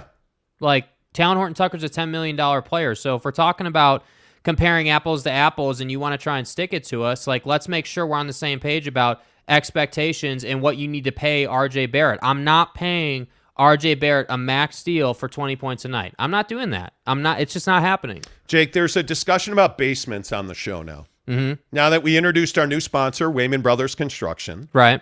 And people are like, hey, do you guys do basements? Yes. Absolutely. They do basements. Adam Price says, I've seen like 3 houses my entire life that have a basement. See, I grew up in Chicago, and I currently live in Salt Lake City. Right. But when we lived in Phoenix, no houses had basements. No. It depends where you live. I mean, Utah is full of basements. Absolutely. I think in the cold climates of this country, you got to have a basement. Yeah. I think, especially in Utah where you have so many families, you need the space. I cannot probably count physically. It's impossible to count the number of dry storage that are done in basements in Utah. Yeah. I mean, kids' rooms, bedrooms, master suites, like in our old house in Sandy, we had our master suite in the basement. Bro, finishing a basement is light work for Wayman Brothers Construction. Like, I'm not even exaggerating. I mean, that for them is, they could probably, I mean, if it's planned right, you could probably finish a basement in 2 weeks, depending on what you want. Like, it's just not hard. Yeah, totally agree. Let's see. Renee Roca says, I wish I had a basement. Northern Texas is a no-go. Yeah, you see what I mean, though. Like, in Texas, you wouldn't have a lot of basements. Like, that's just not how it works. The nice thing about basements is they're always cool. Yeah. They're always cool. Yeah, when I first moved here and I had the thing that we're not allowed to talk about on the YouTube channel, I slept down in the basement in the middle of winter, and it was glorious. Absolutely glorious. Nice and cold. Slept really well. Like, it was great. Oh, sorry. I was distracted by a text. I can't text and talk at the same time. Right. My bad. Braden McLean says, man, this show is like my morning coffee. Keeps me going. Appreciate you both. Thanks, bud. Appreciate that. Ruggs says, Damage Control. Danny, Damage Control podcast. I just don't, like, you need to explain that. Like, I don't understand. Like, what do you mean damage control? Arlen N. Israel says Lakers traded two nothings for something. Lakers won that deal. I mean, if you want to look at it that way, absolutely. I will tell you, certainly, the Lakers and the Jazz are in 2 different places. I mean, the Lakers want to win a championship right now today. And they have the group of guys that can do it. I mean, they just have to stay healthy and perform. When you're 70 years old, it's tough to do that. I just don't want to hear that Talon Horton-Tucker is a garbage player. Like, you have Why are you so upset? Because it pisses me off. Like, there's no basis for that. You're sitting here saying that Patrick Beverley is this great player, right? Like, we're sitting here making this comparison that, hey, the Lakers won this deal because they got Patrick Beverley, and Talon Horton-Tucker and Stanley Johnson are nothings. Here's what we're not talking about, though. The Lakers have an expectation every year that they got to win a championship. It's championship or bust. So 3 years from now, when Talon Horton-Tucker and Stanley Johnson are developed and they're contributing and they're doing great things in the league, and yeah, maybe they're moved on from the Jazz, whatever the case may be. I'm not a future teller, right? But what I feel pretty good about saying is these guys are going to develop when you give them more minutes, when you give them a better situation, when you ask them to do more. They're going to step up to the plate and do more. So the inability to project forward and say, hey, yeah, right now today, Patrick Beverley is 34 years old and a year-to-year player who can help you win a championship. Yeah, sure. If you want to say the Lakers won the deal, that's great. But I'm more on the side of, hey, Danny Ainge just got 2 assets that he can turn into quality contributors for absolutely nothing. he didn't pay anything to get Patrick Beverley. In fact, he cut a bunch of fat off of his cap situation and got Pat Bev in return and then turned that into 2 guys that he can develop. So if you guys want to sit here and say that the Lakers have won this trade going away, that's great. That's fine. That's your opinion. I don't have an issue with that. But let's not sit here and say that Talon Horton-Tucker is some garbage player, because he's not. I'm not saying he's some great player, but we can't just skip over the fact that this guy could turn into, a 20, 25 point a night guy, like, pretty easily in developmental terms. Like, you can do that. That's a possibility. So that's why it's annoying to me, because we just want to have a one-sided view. Yeah, and I also think that, and there have been a bunch of comments about Westbrook and Pat Bev. Mm-hmm. I mean, which I think is one of the more enjoyable parts of this trade. If we're being honest. In what sense? Well, Westbrook and Pat Beverley hate each other. Right. And yeah. Patrick Beverley wasn't it last year that Patrick Beverley called him a trash can or something like that? Like, they've gone at each other multiple times. But you see what I mean about Pat Bev? This is who he is. Yes, it's lovely. This is why you want him on your team, but you hate him if he's on the other team. Like, yes. This is why it's a good deal for both sides, but I just get frustrated with it, because it's like we just want to sit here and bag on these young players, and then the RJ Barrett comparison to me is just an absolute ridiculous comparison because of the expectations. You want to sit here and try and call us out for saying that RJ Barrett is a young player and we don't want to pay him a max extension, and you want to somehow say that we have a double standard about Talon Horton-Tucker. Talon Horton-Tucker's not asking for like $35 million a year. He's asking for 10. Yeah, I don't. It's just not a comparison. Yeah, I don't understand in the comments about RJ Barrett and Talon Horton-Tucker. I don't. I look at, and maybe I probably overvalue RJ Barrett, but I think he's a guy that, he's 22 years old. He's a guy that's 20 points a night, but I don't think he's worth the Donovan Mitchell type extension. He's not an alpha male. He's soft. He's a guy that can be had at the rim. I just don't. RJ Barrett's never going to be the best player on a championship team. Yeah. That means nothing about Talon Horton-Tucker. That means nothing about Donovan Mitchell unless they're traded for each other. Then we can contrast them. And that doesn't mean that RJ sucks. No. I just want to jump in and say that. We're not saying that RJ Barrett sucks, but when we talk about money for player and talent, like, you have to be objective about that. You have to say, okay, RJ Barrett is this great young player who has a lot of value to organizations, but is he worth max money on a championship caliber team? Because if you're a Knicks fan, isn't that all that matters right now? Isn't that the whole point of this Donovan Mitchell situation, if you will? Hey, we're going to trade this guy and get Don back to do what? Well, to go and win a championship. So if you don't do the Donovan Mitchell deal, the conversation then shifts back to RJ Barrett and the max.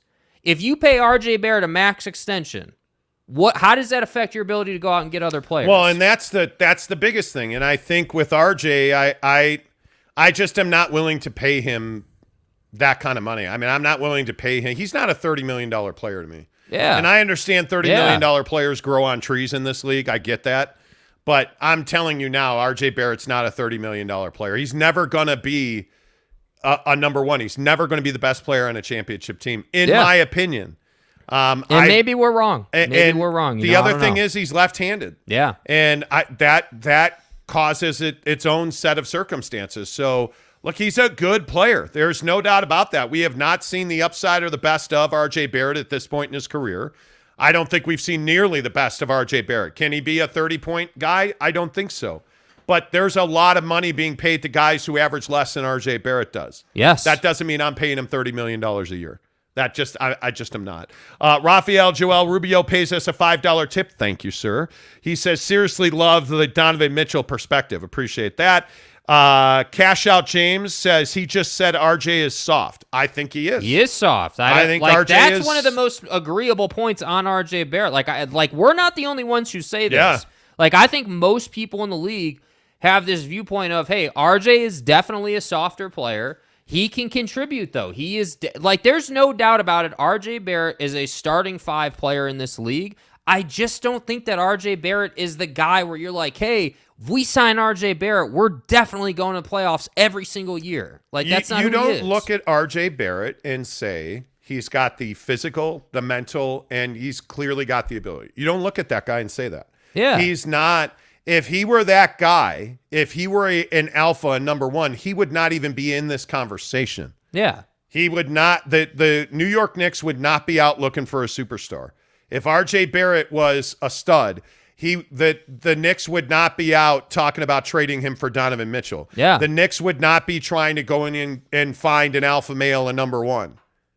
And is Donovan Mitchell that? I don't know. We're going to find out pretty quick, I think.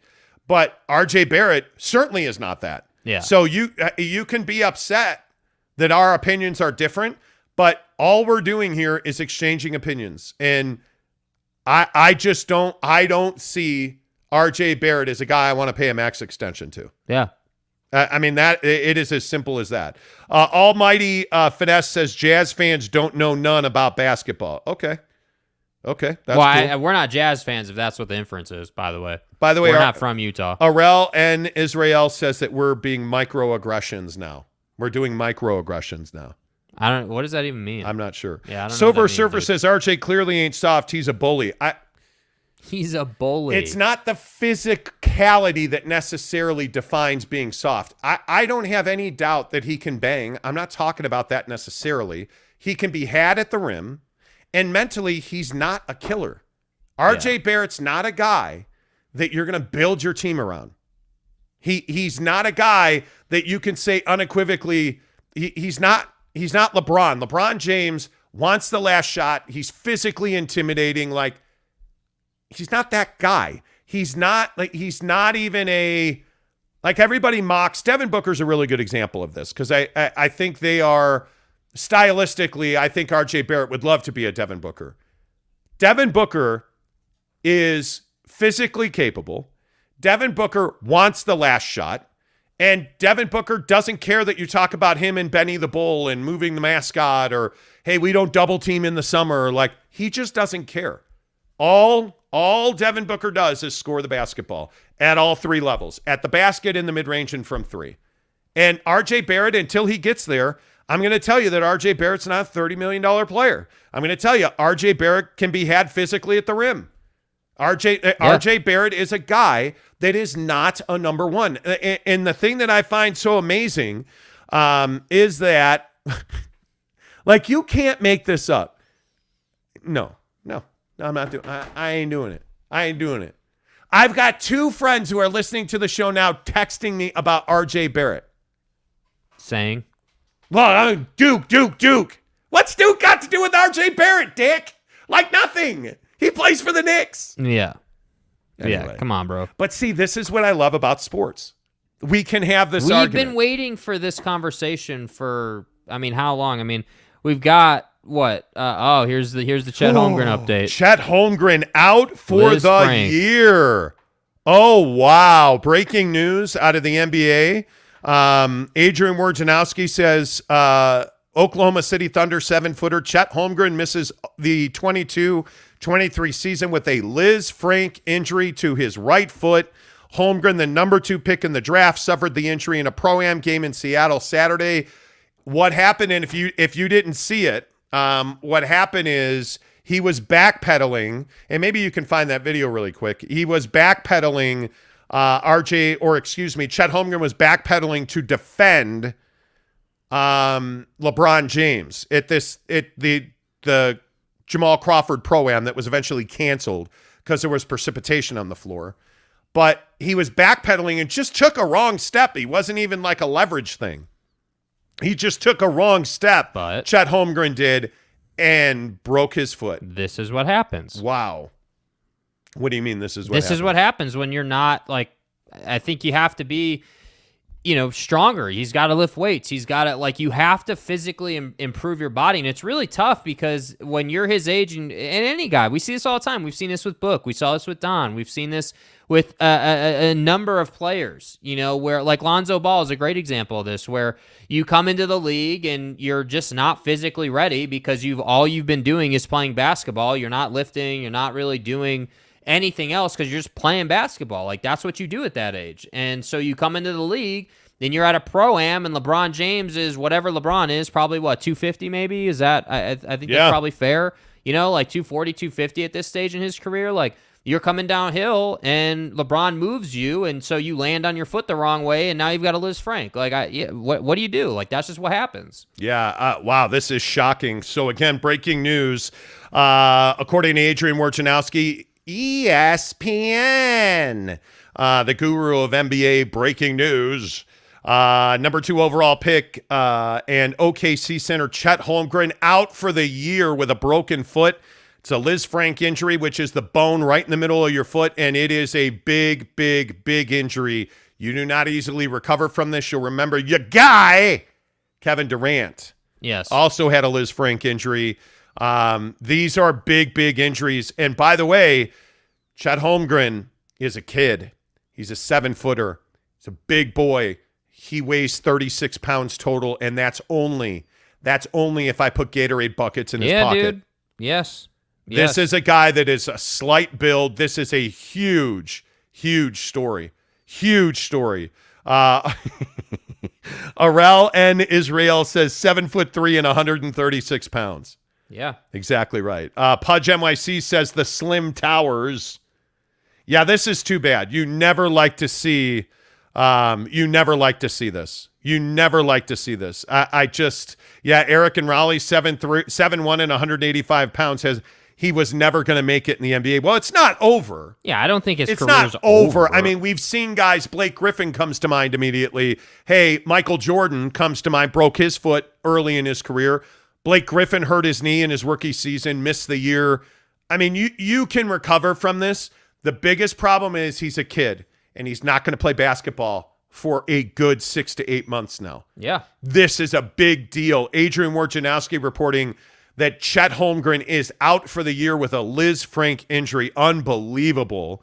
Rafael Joel Rubio says they're doing too much in the AM leagues and the Pro-Ams. I don't disagree with that. I mean, and that's my point. Like, you just run miles and miles and miles, and then it's like, oh, well, we're kind of surprised when things like this happen, where like he breaks his foot and it's just one of these situations where you can't plan for, hey, LeBron's running down my throat at a Pro-Am and I got to try and figure out how I'm going to defend this. And it sucks cuz I am a Chet fan. I do like the guy's game.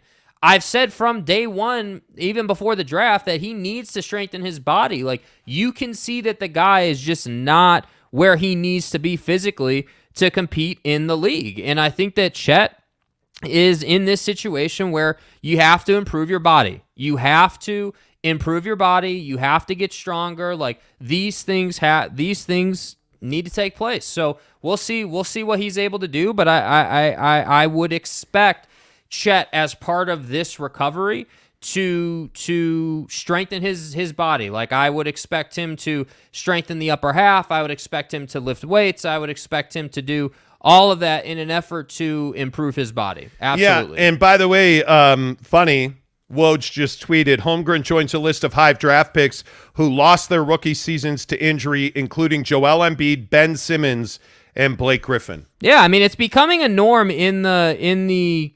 league. Like, that's what guys do now. They come into the league. Yes. And it's not like it's intentional. It's not like it's a choice. No. But you come into the league and it's a grown-ass man league and you get your ass beat your first season. Like, I know that sounds kind of harsh, but that's kind of what it is. Think like, it that's just absolutely is literally true. Like Lonzo tears his meniscus. Like, you have all these guys that they just sustain injury. All right, let me see if we can get this video. I know this was shot on a phone, so it is straight up and down, but here's the injury as it occurred. This is at the Seattle Pro-Am this past Saturday.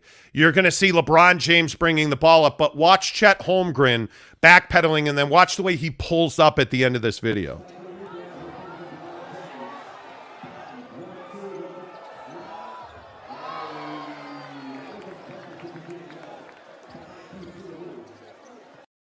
Ooh, yeah, you see him hopping along there. And I'm going to play it again, and what I want you to see is that he goes up. He doesn't really go up. He just pivots to defend LeBron in the paint. And you see, and I'm going to hide that graphic so that you can see the whole video, but you can see, again, watch what happens in the paint. You're going to see LeBron cruising down the floor and Chet positioning himself, and immediately you can see that wrong step in the paint.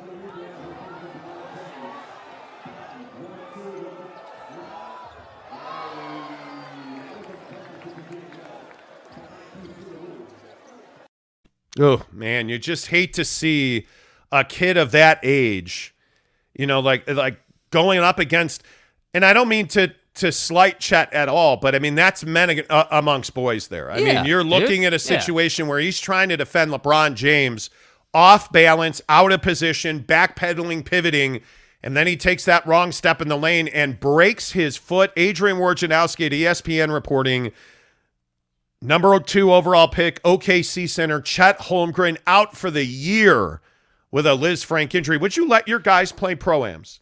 Yeah, I mean, I think that I guess, I probably would, but that there's an inherent risk. There is. I mean, there's always a risk, and I think you get to a point in NBA culture and really just basketball culture where you have to let these guys play. This is what they do.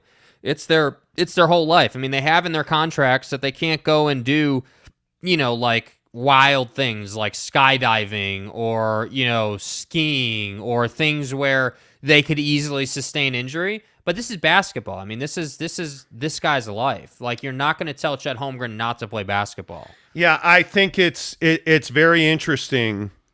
It's very interesting what this does for OKC, because I think they were hoping to be a much better team. I think they were hoping that Chet would sell tickets for them and jerseys for them. And this is a tough loss, but I'd absolutely let my guys play pro-am. You want your guys in the Black Ops runs. Yeah. You want your guys in the Drew League. You want your guys at Rucker. You want your guys playing in these tournaments, in these runs, because it makes them better. Yeah. Chet Holmgren's not developing playing at LA Fitness.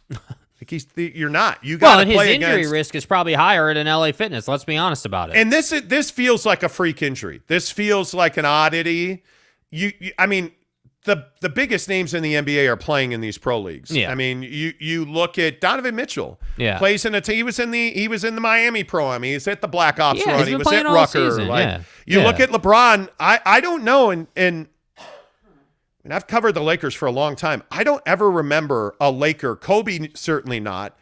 I don't ever remember a Laker playing in this many pro-ams or Black Ops runs. Like, LeBron's been at the Black Ops runs multiple times. He's been in several pro-ams. Like, it's crazy how much basketball, and let's not forget, LeBron James is 64 years old now. Like, I mean, this is not a young man. This is a guy playing a lot of basketball.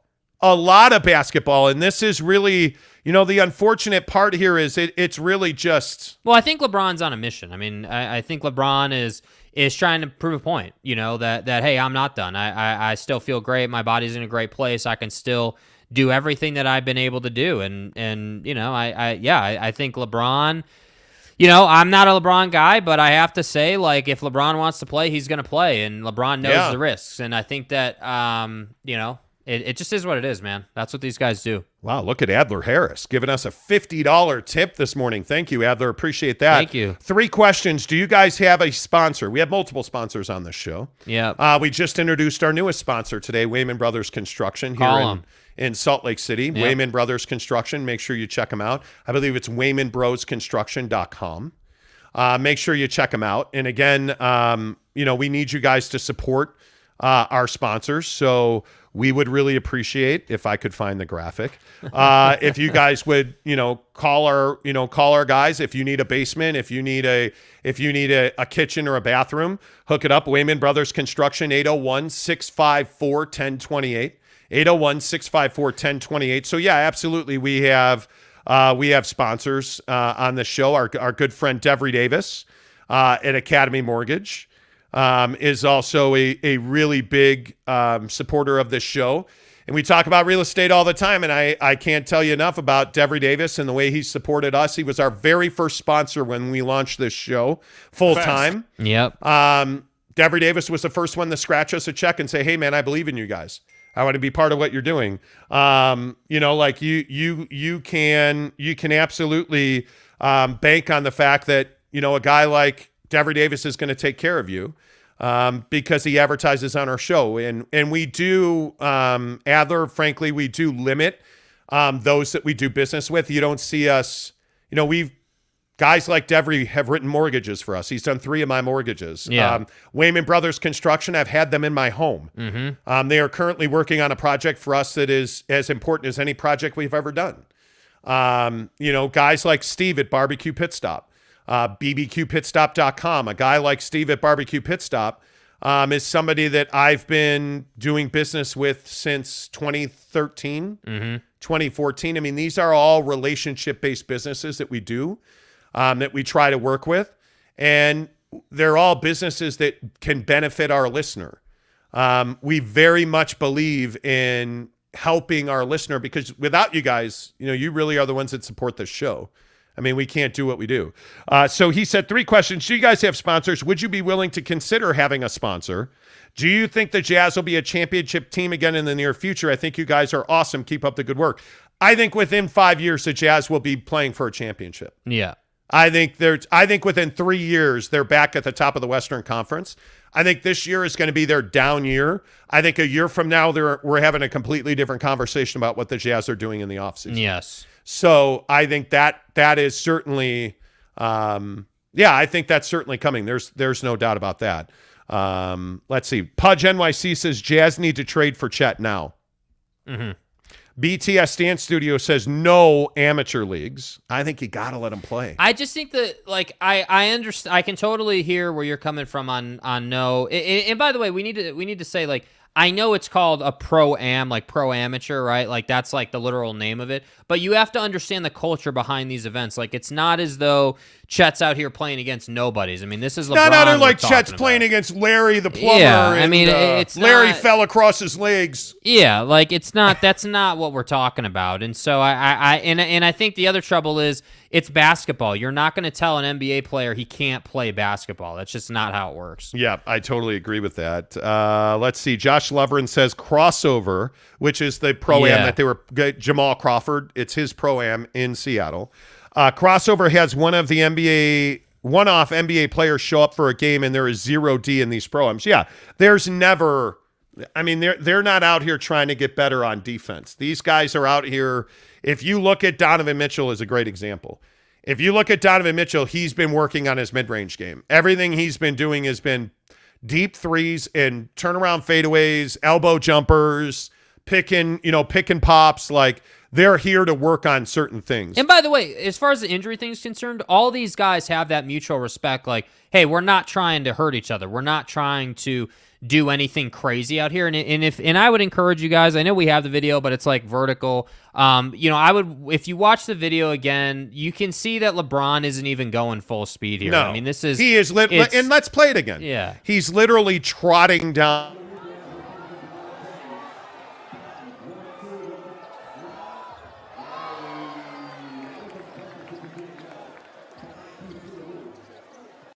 Boy, it's just so hard to watch Chet stop and bend over and grab his foot. Did you see LeBron did a throw over? Yeah, he just kind of threw it up. I mean, yeah. These pro-ams are certainly not serious. Couple more because then we got to move on. Pudge says prayers up for Chet. Absolutely. BTS says it's all good. Strange Cloud says video is sideways. Well, because that's a cell phone video. Yeah. Because that's what's available. So that's why the video is in that.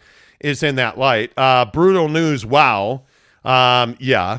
Video is Tom Basilis says video. Well, yeah, we said it's that. It's not there's a high TV production available on that. If you're just tuning in, that's what we said is, hey, this is a cell phone video. That's why it's up and down. Yeah. So it's not that the video is sideways. It's a guy on his phone holding it like this. But when you put that on Twitter, it doesn't turn like that. It's landscape because it reads it as a mobile phone video. So I'm sorry it's not the highest thing. Let's see. BTS says Embiid had the same injury. Yeah. And JJ said it's not like OKC management doesn't want to tank next season anyways. I think they're done tanking. I mean, Chet Holmgren was a really important win for them. And now you're going to delay it a year. So, you break your foot and this is a Liz Frank injury. This is a broken foot. Mm-hmm. It's not. He'll be back. He'll play in the league, but it's just disappointing that it's going to take him. It's going to take him a long time to get there. It's going to take him a long time to get there. JJ says blame RJ Barrett. Well, if RJ wasn't soft, Chet wouldn't have broken his foot. Yeah, obviously. There, I blame RJ Barrett. Yo, Jimbo. Yo, Jimbo. Why won't you address the fact that TFT looks 30 pounds overweight and shares the same silhouette as you? TFT? Are you saying I look 30 pounds overweight? What? That's hurtful. Listen, man, it's a glandular thing with me. Anyway. Do you mean THT? Yeah, first of all, maybe like me, he's big boned. Yeah, and by the way, when we're talking about Hello? typing, maybe you should check your finger size. Yeah, your fat sausage fingers on the keyboard and stuff. Might want to check that, okay? Hey, Jimbo, you fat fingered. No, anyway. Yeah, I don't. And then he corrected it and put the same thing. Like, is Talon Horton-Tucker overweight? I don't know. We'll find out. We're going to see. It's make or break for THT, man. It's fine. It's fine. There's a whole sect of basketball fans that are on the hate, drink the haterade on THT. I get it, man. We get it. It's fine. King Ant G says Monty doesn't think anyone is tanking. No, that's not true. OKC tanked, and they got their guy Chet Holmgren. Yeah. I mean, yeah. Anyway, Tom Basilius says, is Zion ever going to play again or just become 600 pounds? Wait, did you just call me 600 pounds? I'm kidding. Zion looks in amazing shape. And we've joked about Zion being a fat ass. I mean, having glandular. First team all fat ass. Okay. I believe that's what That's what Zion is. Bench. I think he was fat. There's no doubt. I think he had knee issues. There's no doubt. He missed an entire season because of it. He's in pretty damn good shape. Do you even lift? Zion Williamson. What do we always say? Guys on prove it years. Zion Williamson is in a prove it year. Yeah. No doubt about it. Yeah. San Diego Aztecs 21 says Devin Booker mentality, Monty. Exactly right. Mm-hmm. Devin Booker is a god. Almighty Finesse says they're clowns, just saying anything. That's us. Yeah, us. Rugg says THT looks like Bobby Brown. Okay, that could be. Rest in peace, Whitney. Antonio Ruiz says Zion was looking like a left tackle. Yeah. Okay. Fat. No, Anyway, H Money 821 says OKC tanking for Wembanyama. Just call him VW, please. Let's see. A couple more. Gene Stream Gamer says, where are those hate comments coming? Man, no to body shaming. Well, except RJ. My man. My guy. H Money 821 says Ainge is tanking as well. He's trading Spido. Well, when he does that, maybe we can say that. One Round Left says, what makes a person a clown these days? Seems like people can call someone a clown for no reason these days. Yeah, well, that's what happens on YouTube, though. That's what you have to understand. So you'll get people like H Money who want to come in here and say, oh, well, they're just saying anything, or they're clowns. Great. The funny thing is you're still here watching and you've been here the whole show. So I guess you enjoy circus content, right? Like, that's why I say it's just not a bothering thing. It's not like we have 442 people here right now, I think. We appreciate all of you, man. Be here. You can all have your opinions. We don't block anybody, unless you're a bot. Or unless you're soft like RJ Barrett. You're soft like RJ Barrett. Yeah.